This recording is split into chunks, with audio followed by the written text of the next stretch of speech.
بعضی روزا هست که همه ما حس کردیم ناامیدیم، خسته‌ایم، کلافه‌ایم و نیاز به استراحت و یه ریکاوری داریم.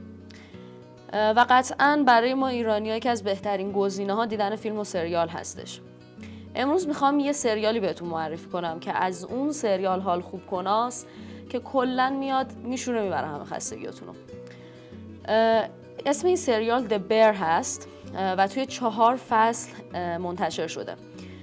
توی این سریال که کاملاً پارادوکس بین موفقیت و شکست، عشق و نفرت و روابط بین فامیل، دوست، همکار رو نشون داده، یعنی کاملا زندگی واقعی رو برای شما شرح داده.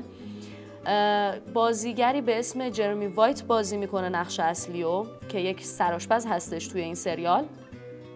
حالا این سرآشپز میاد مواجه میشه با مشکلای زیادی مثل خودکشی برادرش. حالا که برادرش مرده باید بیاد شغلش رو بگردونه که داداشش شغلش مدیریت یک رستوران ایتالیایی بوده. حالا خود جرمی هم این سرآشپز حرفه‌ایه که یه جایزه برده تو این زمینه. باید بیاد این مدیریت رستوران رو به عهده بگیره. حالا وقتی میاد مدیریت رستوران رو به عهده میگیره باید بدهی‌های داداشش رو بده. از این ور با یه سری اشخاصی که براش کار میکنن با کارگرایی روبرو بشه که به حرفش گوش نمیدن، مخالفت میکنن باهاش. خلاصه یه کشمکشایی بینشون پیش میاد و از طرفی هم با سختی‌های خود این کار و چالش‌های خود بیزینس رستورانداری روبرو میشه. و خب در کل فیلم این روایت رو نشون میده که چقدر خوب از پس همه اینا برمیاد. توی این سریال این صحنه‌ها رو شما میتونین ببینید.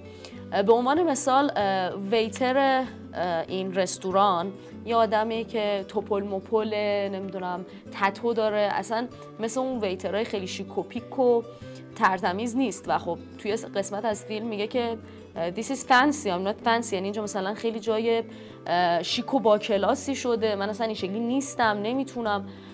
و تو اون صحنه بهش انرژی میدن که نه تو اوکی، تو میتونی، تو خوشتیپی، برو جلو. و خب بشقاب به دست میره و شروع میکنه کارشو انجام دادن و روحیه میگیره. و به همین ترتیب تمام شخصیت‌های فیلم اینجا منقلب میشن و شما این تکامل شخصیت‌ها رو میتونین ببینین و کاملا این پارادوکس عشق و تنفر و تفاوت‌های شخصیت‌ها رو توی فیلم و دیالوگ‌ها رو مشاهده کنید. این سریال توی 4 فصل تونسته نظر مخاطباشو جذب کنه، مخصوصا اشخاصی که خودشون سرآشپز بودن، رستوراندار بودن. گفتن فصل اول این فیلم کاملا تونسته اون کشمکش‌ها و فضای سخت رستورانداری رو نشون بده. و یه چیز جالبی که راجع به این فیلم هست، چون مربوط به آشپزی هست، شما یه عالمه غذای رنگی می‌بینین توش و کلاً حالتون خوب میشه با این فیلم، چون کاملاً اون حس شکست و دوباره موفقیت و سرپا شدن رو می‌بینین و با این فیلم همراه میشین، جوری که انگاری خودتون دارین اون سریال رو زندگی می‌کنید. از این جهت پیشنهاد میشه حتما این سریال رو ببینید و از دستش ندین. امتیاز این سریال در IMDb برای هر فصل امتیاز بالایی بوده و خب با اینکه یه سری منتقدا بودن که نظرات منفی دادن، گفتن بیش از حد اومده توی مثلا فصل‌های 1 و 2 احساسات و واکنش‌های زیادی نشون داده توی صحنه‌ها کارگردان توسط بازیگرا، ولی منتقدای زیادی هم بودن که کردیت مثبت دادن بهش.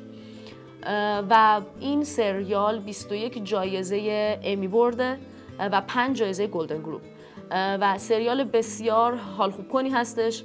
حتما ببینین این سریالو، چرا که باعث میشه کلاً هرچی خستگی ذهنی دارین بشوره ببره. و اینکه نظرتون رو با ما به اشتراک بذارین توی کامنت ها بدون اسپویل کردن. ما رو لایک و سابسکرایب کنین. اینجا با سینما دوتای رستش.